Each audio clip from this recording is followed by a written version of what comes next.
Je trouve que ce livre a été écrit par un Africain, donc par quelqu'un qui vient d'un continent, d'un espace du continent africain, dont on dit que dans 50 ans, il sera l'espace où se trouveront 70% des locuteurs en langue française. La société évolue, le temps évolue et l'Académie Goncourt évolue aussi, j'imagine. Et je pense que c'est tout à son honneur aujourd'hui d'avoir fait son choix pour ce livre-là, cette maison d'édition-là. Et ça a une vraie valeur, je pense. Littérairement, historiquement, symboliquement, ils envoient un message fort.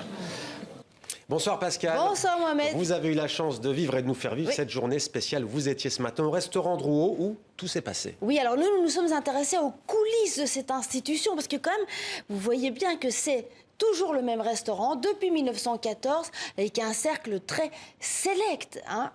On ne peut pas dire qu'il soit très métissé, beaucoup d'hommes blancs, mais les décisions changent. Alors on s'est intéressé à ce décorum très parisien. Le même restaurant, le même salon, les mêmes couverts, le même menu, le même escalier. Regardez notre reportage chez Drouan. À côté de l'Opéra de Paris, ce restaurant accueille chaque année le plus prestigieux des prix littéraires francophones, le prix Goncourt. Alors voilà où se réunit le prix Goncourt depuis 1914. Donc le salon où les académiciens se réunissent. Tous les premiers mardis du mois, les 10 membres de l'Académie se réunissent ici. Chacun sa place, chacun ses couverts. Le couvert des académiciens, donc ici vous retrouvez le couvert numéro 3 qui est tenu actuellement par le président de l'Académie Goncourt qui s'appelle Didier Decoing. Mais ce couvert a été tenu donc, par d'autres membres de l'Académie. Dans les cuisines, dernier préparatif. Le nouveau chef a créé sa version du menu Goncourt avec huîtres, homards et gibier imposés par le règlement de l'Académie. Un très grand jour, un très grand moment, c'est notre premier Goncourt. À moi et à la chef pâtissière. Et, on vit tous les deux une journée très intense, avec beaucoup de préparation. Ça fait maintenant presque 4 mois qu'on prépare ce Goncourt. Qu'on essaye, qu'on réessaye et qu'on réessaye pour avoir le menu presque, j'ai envie de dire parfait, mais n'est jamais parfait. Dans le salon Goncourt, entre les membres du jury, l'ambiance est plutôt décontractée. Moi, j'ai fait des pronostics personnels qui ne seront certainement pas les bons. Je me plante tous les ans de toute façon. Et je suis très souvent content de me planter parce que ça me fait revoir les choses autrement. Et je vais vous dire, ce qu'il faut que les gens qui sont au bout de notre vote, c'est-à-dire le public et les libraires, soient contents.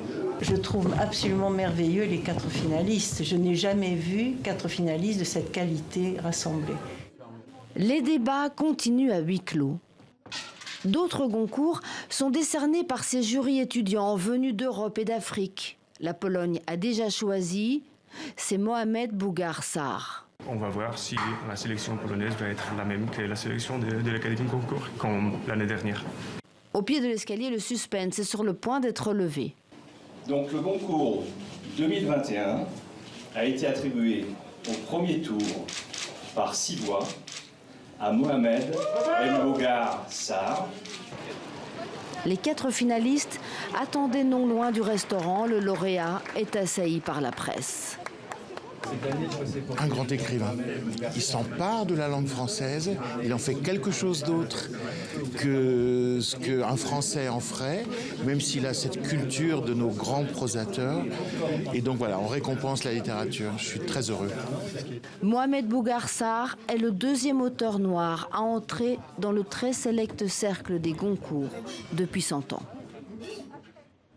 Voilà pour le Goncourt. Et il y avait aussi dans ce même restaurant le Renaudot. Oui, alors c'est le salon juste à côté, le salon Renaudot, où d'autres écrivains ont décidé de créer leur prix. Alors je ne sais pas si c'est le même menu. En tout cas, ils ont décerné, cette fois-ci, les listes n'étaient pas chacun sa liste. Il n'y avait pas de débat sur qui donne quoi à qui.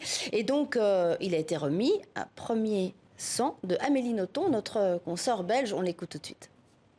Je suis folle de joie et là vraiment j'ai envie de dire à mon père, papa on a le prix, ça y est, c'est formidable et je suis sûre qu'il est très heureux là où il est.